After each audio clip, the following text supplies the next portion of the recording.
3 जुलाई को सतलुज नाम की फिल्म रिलीज हुई और 5 जुलाई को उसको स्ट्रीमिंग प्लेटफॉर्म से हटा दिया। सतलुज क्या है और रिलीज करते ही उसे हटा क्यों दिया गया? इंडिया के मशहूर अदाकार दिलजीत दोसांझ की फिल्म है सतलुज, जिसको ZEE5 स्ट्रीमिंग प्लेटफॉर्म पर रिलीज हुए अभी सिर्फ 2 दिन ही गुजरे थे कि प्लेटफॉर्म ने उसे इंडिया में हटा दिया। ये वही फिल्म है जो करीबन 3 साल तक सर्टिफिकेशन और रिलीज के मसाइल की शिकार रही। इस फिल्म का असल नाम पंजाब 95 था।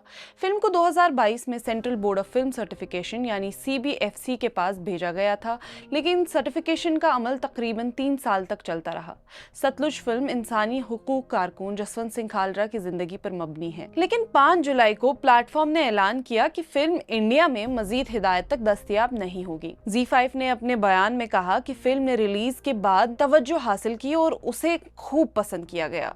प्लेटफॉर्म ने कहा कि वो फिल्म को जल्द से जल्द दोबारा दस्तयाब करने के लिए तमाम मुमकिन रास्ते तलाश कर रही हैं। फिल्म में जसवंत सिंह खालरा का किरदार अदा करने वाले दिलजीत दोसांझ ने X पर लिखा, अब फिल्म नहीं रुकेगी, खालरा साहब की आवाज को कोई दबा नहीं सकता। यानी दिलजीत के मुताबिक फिल्म को हटा देने से उस पैगाम को खामोश नहीं किया जा सकता जो जसवंत सिंह खालरा की जिंदगी और काम से जुड़ा हुआ है। डायरेक्टर हानिद रहन के मुताबिक शुरू में फिल्म में 21 कट्स की बात की गई, लेकिन बाद में ये तादाद 120 से ज्यादा हो गई। हानिद रहन का कहना था कि कुछ एतराजात फिल्म के मरकजी किरदार जसवंत सिंह खालरा के हवाले से भी थे, जिन्हें फिल्म साज कबूल करने के लिए तैयार नहीं थे। उन्होंने कहा, ये जसवंत सिंह खालरा की बायोपिक है और मुझसे कहा जा रहा है कि जसवंत सिंह खालरा का नाम हटा दिया जाए। इसका मतलब है कि उनका नाम लेना भी जुर्म है।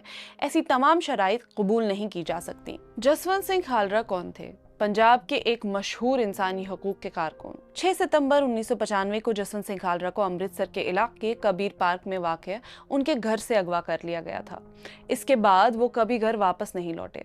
अदालत में पेश की गई मरकजी तहकीकाती इदारे CBI की मालूमात के मुताबिक जसवंत सिंह खालरा एक इंसानी हकूक के कारकुन थे और शिरोमणि अकाली दल के ह्यूमन राइट्स सेल के जनरल सेक्रेटरी भी रह चुके थे। CBI के मुताबिक 1980 और 1990 की दहाइयों में पुलिस फसादात, पुलिस ज्यादतियों और हिरासत में हलाकतों के हवाले से जसवंत सिंह खालरा खबरों में रहते थे। जसवंत सिंह खालरा ने जून 1984 से दिसंबर 1994 के दरमियान अमृतसर, मजीठा और तरन तारन के 3 शमशान घाटों में मिलने वाली गैर शनाख्ती लाशों की तफसीलात मंजर आम पर लाई थी। उनका दावा था कि ये बेनाम लाशें पुलिस की गैर कानूनी कार्रवाइयों का सबूत थी। जसवंत सिंह खालरा के दावे को इस बात से तकवीत मिली कि इनमें से अक्सर लाशें पुलिस की जानिब से शमशान घाटों तक लाई गई थी। सबसे बड़ा सवाल ये है कि जब फिल्म सालों की ताखीर के बाद रिलीज हुई तो उसे सिर्फ 2 दिन बाद प्लेटफॉर्म से क्यों हटा दिया गया?